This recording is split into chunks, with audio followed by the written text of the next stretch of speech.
Hello दोस्तों, S के आई channel में आप सभी का स्वागत है।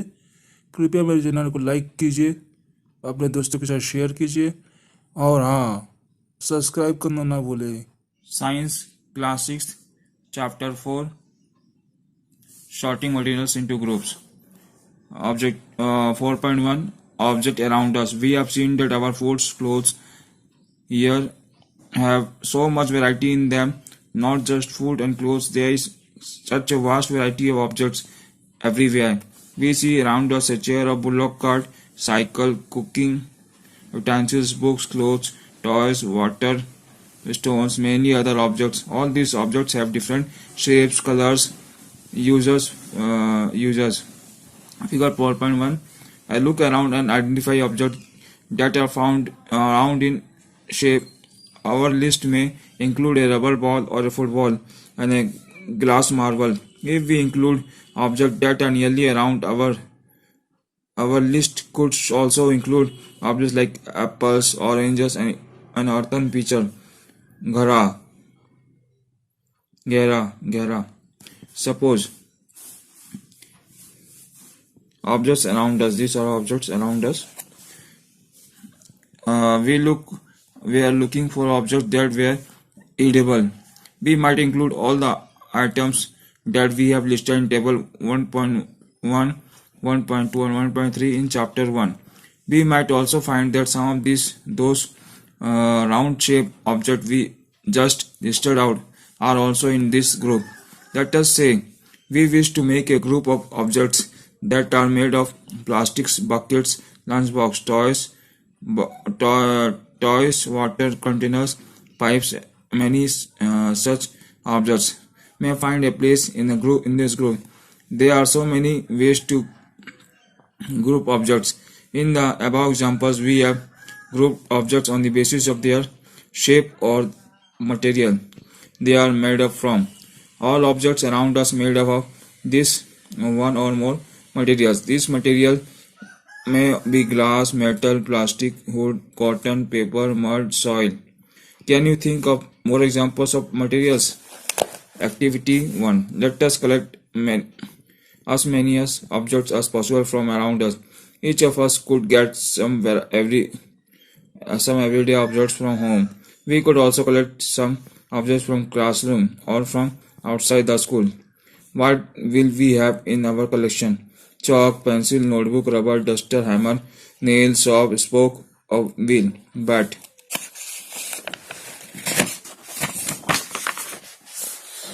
Matchbox, salt, potato. We can also list the objects that we can think of but cannot bring to the classroom.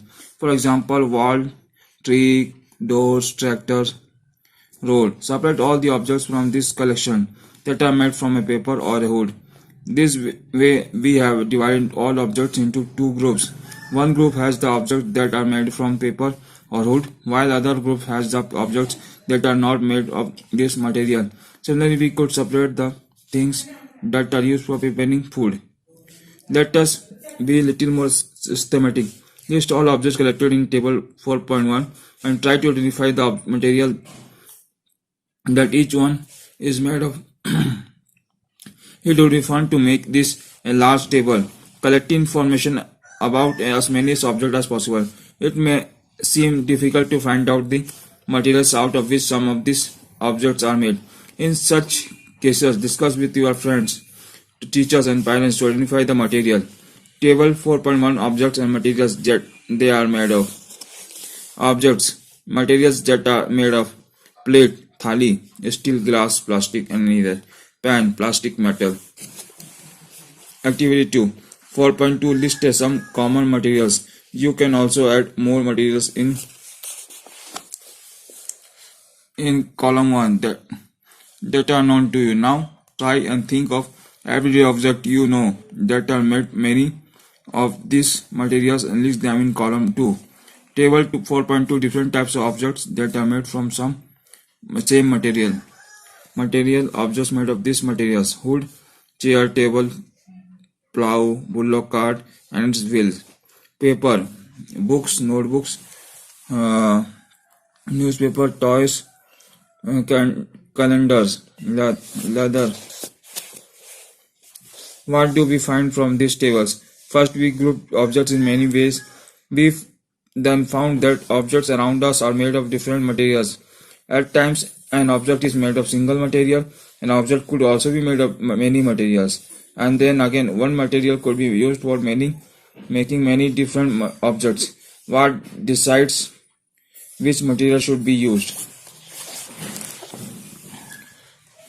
For making any given object, it seems that we need to know about different materials. 4.2 Properties of materials. Have you ever wondered why tumbler is made with piece of cloth? Recall our experiments with a piece of cloth in chapter 3. Also keep in mind that we generally use tumbler to keep a liquid. Therefore, there would be not be silly if we were to make a tumbler out of clothes.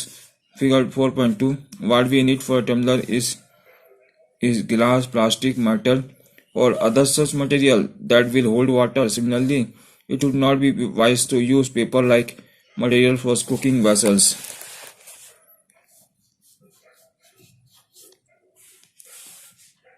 Using a quarter tumbler, we see that we choose a material to make an object depending on its properties, the purpose of which the object is to be used. So what are the properties of material that would be important for their users? Some properties are discussed here. Appearance. Materials usually look different from each other, would look very different from iron. Iron appears different from copper or aluminum. At the same time, there may be some similarities between iron, copper, and aluminum that are not there in the hood. Activity 3. Collect some small pieces of different materials: paper, cardboard, wood, copper wire, aluminum sheets, chalk. Do any of these appear shiny? Separate the shiny material into groups. Now observe a teacher cuts his material into two pieces and look at the freshly cut surface. Figure 4.3. What do you notice? Does the fleshy cut surface of this material appear shiny? Include these objects also in a group of shiny material. Do you notice such a shine or luster in the other material? Cut them anymore as you can. Repeat this in the class with as many materials as possible. Make a list of those with and without luster. Instead of cutting, you can rub the surface of material with the sandpaper to see it as a luster. Cutting piece of material you see have luster.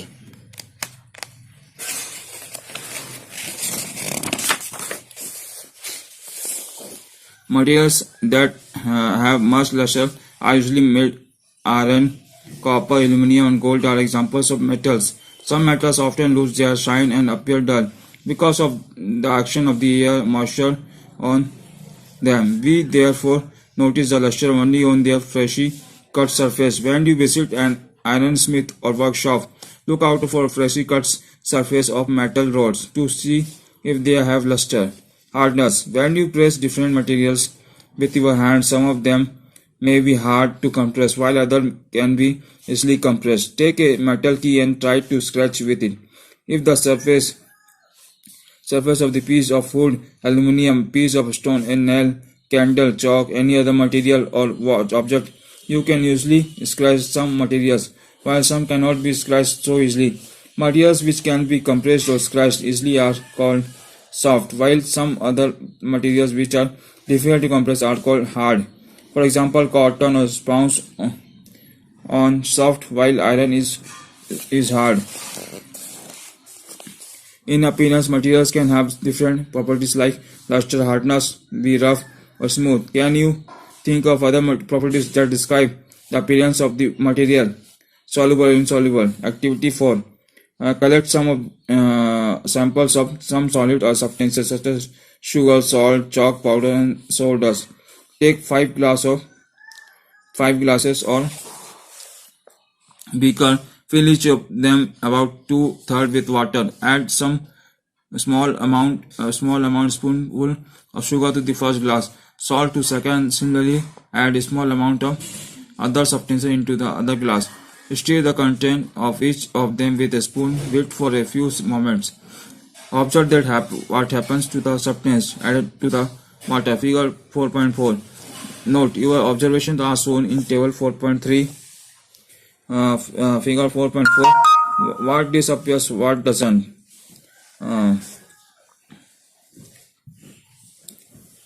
Table 4.3. Mixing different solid material in water. Substances disappear in water, does not appear.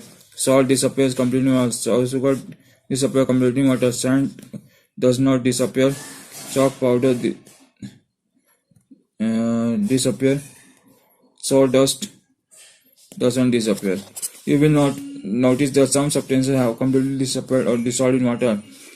We said that these substances are soluble in water. Other substances do not mix with water and do not disappear even after we stir for a long time. These substances are insoluble in water. Water plays an important role in the functioning of our body because it can dissolve a large number of substances. Two liquids also dissolve in water. Activity 5.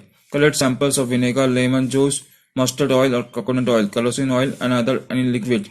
Take a glass tumbler, fill up in a half with water, add few spoons of one liquid to this and stir as well. Let it stand for 5 minutes. Observe whether the liquid mixes with the water. Figure 4.5. Repeat the same with other liquids as many different liquids are available to you. Write your observation in table 4.4. Table 4.4. Solubility of some common liquids in water. Liquid mixes well, does not mix. Vinegar mixes well. Lemon juice mixes well. Mustard oil does not mix. Coconut does not mix. Kerosene does not mix.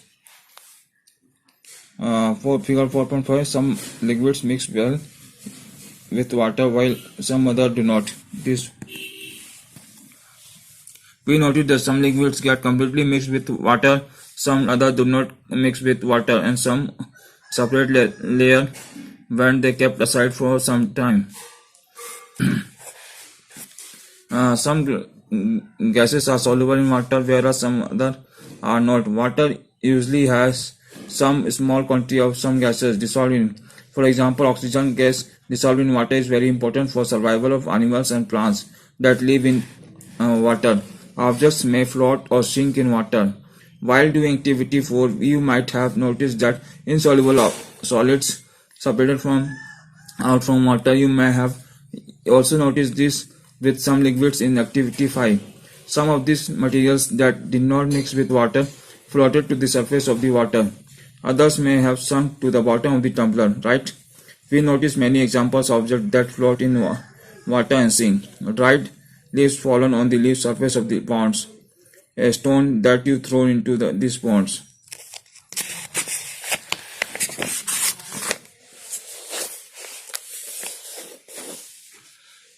Drops of honey that you let fall into the glass of water. What happens to this? Bonzo, would you like to give him live examples each object that float and those that sink in water? What about testing these materials to see if they float or sink in other liquids like oil? Transparency. You might have played the game of hide and seek. Think of some place where you would like to hide to so that you are not seen by others. What did you choose? Those places. Would you have to try? Have you tried? Looking through a opaque, transparent and translucent material.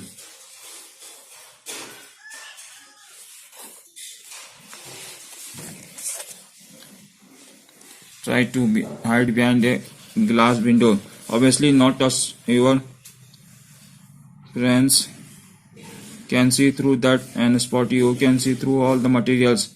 Those substances or materials through which things can be seen are called transparent. Figure 4.7. Glass, water, air, some plastics are examples of transparent objects. Shopkeepers usually prefer to keep biscuits, sweets and other flavors in transparent containers of the glass or others plastic so that buyer can easily see these items. Figure 4.8. This transparent bottles in shop. On the other hand, there are some materials through which you are not able to see. These materials are called opaque. You cannot tell what is kept in a closed wooden box, a cardboard, carton, metal container. Wood, cardboard, metal, or other are the examples of opaque material. Do we find that we can group all objects and materials and objects without any confusion, either opaque or transparent? Activity 6. Take a sheet of paper, look through it towards a lighted bubble. Make a note of your observation. Now put 2-3 drops.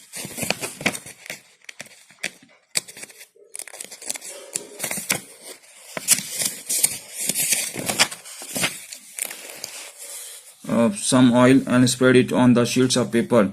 Look again towards the lighted bulb through that portion of the paper on which the oil has been spread. Do you find that the bulb is more clearly visible than before? But you can see clearly through the oil paper. Is everything on the other side of it visible? Perhaps not. The material through which object can be seen but not clearly are known as translucent. Remember the oil patch on paper when we test food items for presence of fats.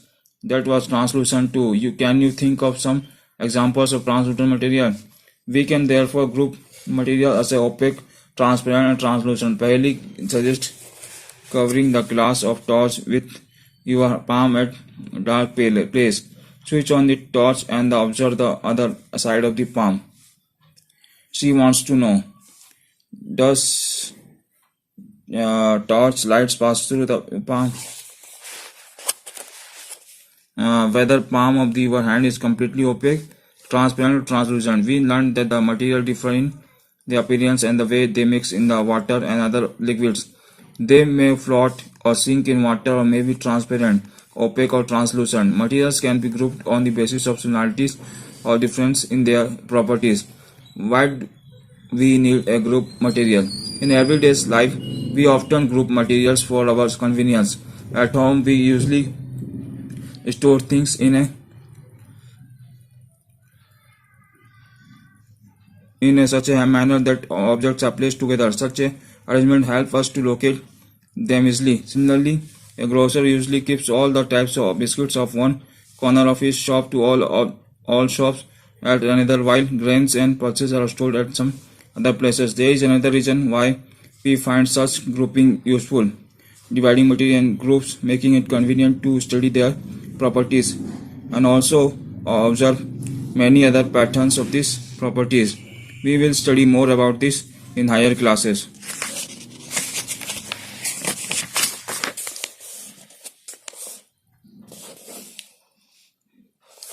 Summary: objects around us made of a large variety of material. As a given material could be used just to make a large number of objects, it is also possible that object can be made of single material or many different types of material. Different types of materials have different properties. Some materials are shiny in appearance while others are not. Some are rough, some smooth. Similarly, some materials are hard, whereas some